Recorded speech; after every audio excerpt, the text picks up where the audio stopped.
The rain-slicked streets of downtown Seattle gleamed under the sodium glow of streetlights as Alex Rivera gripped the steering wheel, his heart slamming against his ribs like a trapped animal. He'd seen it. The flicker of muzzle flash from the alley, the crumple of a body hitting wet pavement. But when the cop yanked open his door and snarled, "You expect me to believe that bullshit? No shots fired, no body, just your fairy tale?" Alex knew the nightmare had just begun. What the officer couldn't know, what no one could, was that the dashcam in Alex's beat-up sedan had caught more than silence. A whisper from the shadows, low and lethal. "They're coming for you next, lover boy." Alex's hands trembled as he fumbled for his license, the cruiser's lights painting his face in pulsing blue and red.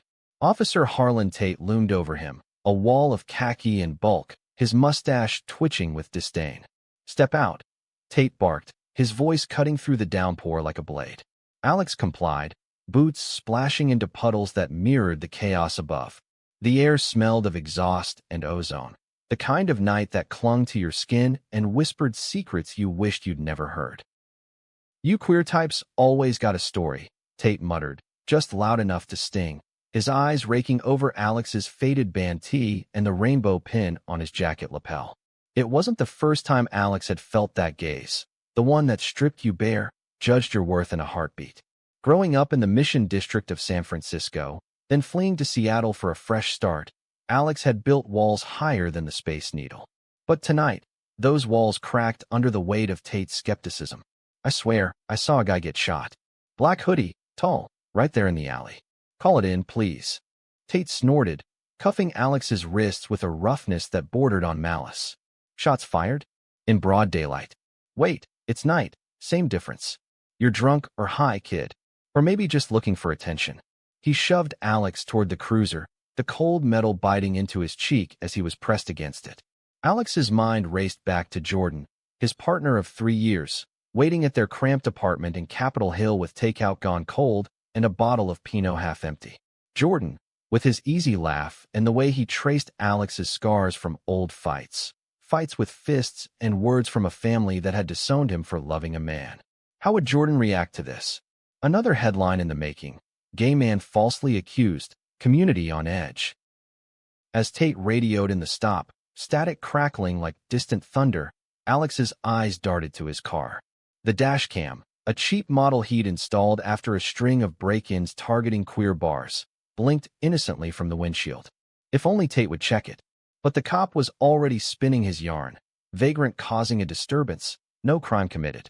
Alex bit his tongue, tasting blood, knowing one wrong word could turn this into assault charges flipped on him. The rain intensified, drumming a frantic rhythm on the roof, mirroring the pulse in his ears. By the time they reached the precinct, Alex's clothes clung like a second skin, chilled to the bone.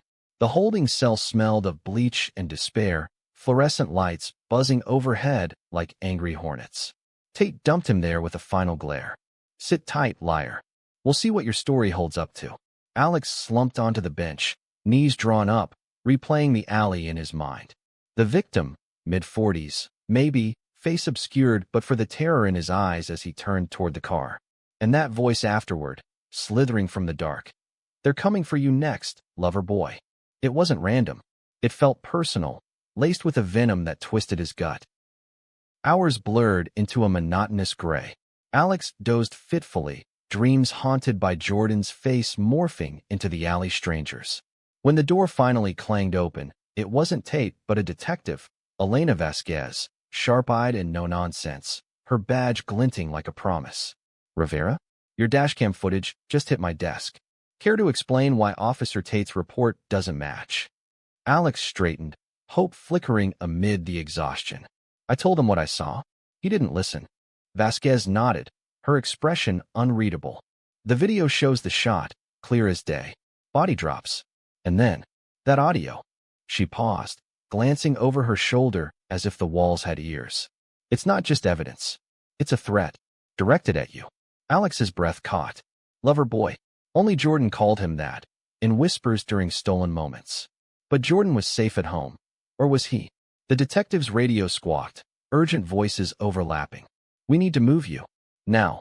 The precinct erupted into controlled chaos as Vasquez hustled Alex out a back door, her hand firm on his elbow. Sirens wailed in the distance, closing in like wolves. "What's happening?" Alex demanded, voice hoarse. "Backup's compromised," she hissed. "Tate's been feeding info to the wrong people." "That voice on the tape? It belongs to Victor Kane, head of a syndicate that's been targeting activists in the LGBTQ community. Whisper campaigns, beatings, worse. Your witness puts you in the crosshairs." Alex's world tilted. Activists? He was just a barista at a queer-friendly cafe, volunteering sporadically for Pride events. But Jordan ran a support group for trans youth, the kind that ruffled feathers in conservative pockets of the city. If Kane's goons knew about Alex, they knew about him too. The car peeled out, tires screeching on wet asphalt, Vasquez's unmarked sedan weaving through traffic toward an undisclosed safe house. By dawn, they were holed up in a nondescript bungalow on the outskirts of Tacoma, the Puget Sound a gray smudge beyond fogged windows. Alex paced the threadbare carpet, phone confiscated, nerves frayed to threads. Vasquez brewed coffee strong enough to strip paint, her own story slipping out in fragments. Latina cop in a boys' club, out as bi, fighting the same shadows. "Kane's not just a thug," she said, handing him a mug. "He's got badges in his pocket. Tate's small fry, but he's the tip." A knock shattered the fragile calm. 3 raps, deliberate. Vasquez drew her sidearm, motioning Alex behind the couch. The door creaked open to reveal Jordan, drenched and wild-eyed, a duffel slung over his shoulder. "Alex." He lunged forward, pulling his partner into a crushing embrace, the scent of rain and familiar cologne grounding Alex like an anchor. But beneath the relief, tension coiled, Jordan's grip too tight, his breath too ragged. "How did you find us?" Vasquez demanded, holstering her weapon but not relaxing. Jordan pulled back, his hazel eyes shadowed. "I have my ways." He was a software engineer by day, hacker by passion, the kind who built firewalls for nonprofits but bent rules for love. Alex searched his face, seeing the lie etched in the faint tremor of his jaw. What wasn't he saying?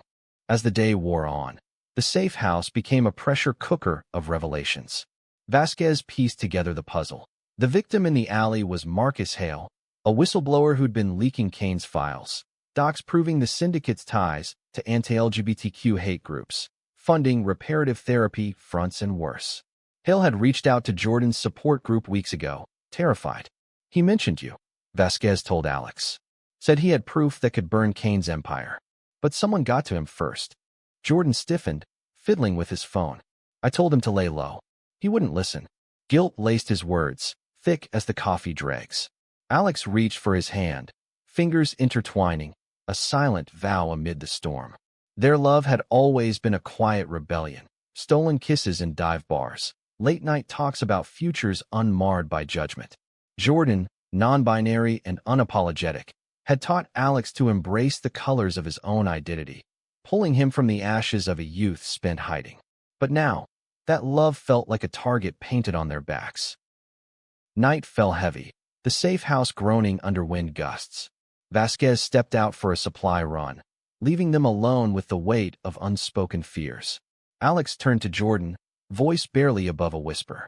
"That voice, lover boy. It knew about us. About you." Jordan's face crumpled, the mask slipping. "I should have told you sooner. Marcus, he wasn't just a contact. He was my ex, from years back. Before us. He came to me because he thought I could protect him. And I failed." The confession hung between them, a chasm widening with each heartbeat. Alex recoiled, not in anger but in the raw ache of betrayal, not of the heart, but of trust. How many secrets had Jordan buried to shield them both? "I thought keeping it from you would keep you safe," Jordan pleaded, tears carving tracks down his cheeks. "Kane's people. They've been watching the group. Threats in chats, shadows at meetings. Marcus had the drive, the USB with everything. He gave it to me 2 days ago. It's hidden." Alex's mind reeled, the dashcam's whisper echoing like a curse. They weren't random victims. They were threads in a tapestry of vengeance. As sirens pierced the night again, closer this time, Alex pulled Jordan close, their foreheads touching in defiant intimacy. "We face this together. No more lies." But the door burst open before Vasquez could return, Tate's silhouette filling the frame, gun drawn and eyes gleaming with fanatic zeal. End of the line, freaks. Behind him, shadows stirred, Kane's enforcers, faces masked, the air thick with the promise of violence. Alex shoved Jordan behind him, heart thundering, as the first shot shattered the window glass. The bungalow exploded into pandemonium. Bullets whined through the air, splintering wood and shattering lamps. Alex dove for cover, dragging Jordan with him, their bodies tangled in a desperate bid for survival. Tate advanced, his laughter a guttural bark over the din. Kane sends his regards. You queers think you can expose us? Hale sang like a bird before we shut him up. Alex's blood ran cold. The cop was in deeper than Vasquez suspected, a zealot cloaked in blue. Jordan's hand fumbled in the duffel, emerging with the USB drive, glinting like a talisman. We get this out, he gasped, and it's over. But Tate zeroed in, kicking aside debris, his boot connecting with Alex's ribs in a crack of pain that stole his breath. Stars burst behind Alex's eyelids, memories flashing. The first Pride parade where he'd met Jordan, rainbows clashing with rain, a kiss that tasted of freedom. He couldn't lose that. Not now. A screech of tires outside heralded Vasquez's return, her sedan ramming the porch in a crunch of timber. She rolled out firing, two enforcers dropping like felled trees. Rivera, Kane, Tate whirled, caught in the crossfire, his shot going wild and grazing Jordan's arm. Blood bloomed dark on his sleeve, and Alex roared, lunging forward in blind fury. He tackled Tate, fists flying in a blur of rage and grief, the cop's gun skittering across the floor. They grappled on the blood-slick floor, Tate's weight pinning Alex, his breath hot and foul. Filth like you doesn't belong. Tate spat, fingers clawing for purchase. But Alex twisted, knee driving into the man's gut, years of self-defense classes from the community center fueling his fight. Vasquez's bullet ended it, a clean shot to the shoulder, Tate slumping with a gurgle. Enforcers scattered as more sirens converged, the night fracturing under flashing lights. Paramedics swarmed, Jordan's wound staunched, the USB secured in Vasquez's evidence bag. As dawn bled pink across the sound, Alex sat on the ambulance bumper, Jordan's head on his shoulder, their hands clasped white-knuckled. I almost lost you, Alex murmured, voice breaking. Jordan lifted his gaze, pain etching lines around his eyes, but love burning fierce. You saved me. Us. The wound was superficial, but the scar on their trust ran deeper. Vasquez approached, badge clipped to her belt, a weary smile cracking her facade. Kane's going down. That drive? It's gold. Hill's files name names, cops, councilmen, donors. The whole rotten core. Word spread like wildfire through Seattle's queer networks, forums buzzing, group chats alight with cautious hope. But for Alex and Jordan, the victory tasted bittersweet. Back in their apartment days later, bandages fresh and locks reinforced, they faced the chasm. Why hide, Marcus?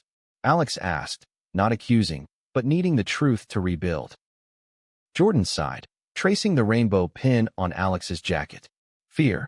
I thought if you knew, you'd push me away, like my family did when I came out. But you're my family now. Tears welled, spilling over as Alex pulled him close, the kiss soft, healing, a bridge over the misunderstandings that had nearly drowned them. Weeks turned to months, the trial unfolding like a slow-burning fuse. Kane's empire crumbled under the weight of indictments. Tate's testimony a coerced betrayal that exposed the rot in the force. Vasquez rose through the ranks, her promotion a quiet triumph for those who doubted her. Alex and Jordan testified, their voices steady, weaving personal pain into public reckoning. Protests swelled outside the courthouse, rainbows clashing with countersigns, but the tide shifted, stories of resilience echoing louder than hate. Yet twists lingered in the shadows. One evening, as autumn leaves carpeted Capitol Hill, a knock echoed, familiar, 3 raps. Alex opened the door to a ghost, Marcus Hale, alive, gaunt but unbroken, a scar tracing his temple. Bullet grazed, he rasped, stepping inside. Faked the death with a contact. Needed to go deep, draw out Kane. Jordan froze, shock rippling through him. You Let us think. Betrayal flared anew, but Marcus raised a hand, eyes pleading. I had to. The only way to end it. Jordan, you were my first love, taught me courage. Alex, you gave him strength I never could. Together, you're unstoppable. The revelation cracked open old wounds, forcing confrontations in the dim lamplight. Jordan raged, then wept, Alex mediating with a steadiness born of their trials. We're not defined by pasts, Alex said finally, encompassing them all. We're the future we build. Forgiveness came haltingly, a patchwork of apologies and shared silences, forging a friendship from the ashes of romance long faded. As winter gripped the city, snow dusting the sound like forgotten confetti, Alex and Jordan stood at a pride vigil, candles flickering against the cold. Marcus flanked them, his presence a quiet anchor. Vasquez joined, her arm linked with a partner's, a soft-spoken activist with a megaphone voice. The crowd swelled, chants rising, equality, justice, love unyielding. But tension simmered beneath the unity. Whispers of a splinter group, Kane loyalists, circulated, threats scrawled on community center walls. Alex felt it in his bones, the dashcam's echo a harbinger. One night, returning from a rally, their car sputtered to a halt in a deserted lot, engine sabotaged. Shadows detached from the tree line, 3 figures advancing, bats glinting. Run! Jordan yelled, but Alex stood firm, phone dialing Vasquez. The fight was brutal, blows landing like accusations, each grunt an echo of prejudices unslayed. Alex took a hit to the jaw, tasting copper, but Jordan's improvised swing with a tire iron felled one attacker. Marcus, tailing them unannounced, emerged from the dark, tackling another. Vasquez arrived in a squeal of tires, her team cuffing the last. In the aftermath, bruised and bandaged, the 4 huddled in the ER waiting room, a makeshift family bound by fire. It's not over, Marcus warned, ice packed to his knuckles. Hate doesn't die easy. Jordan nodded, squeezing Alex's hand. Neither do we.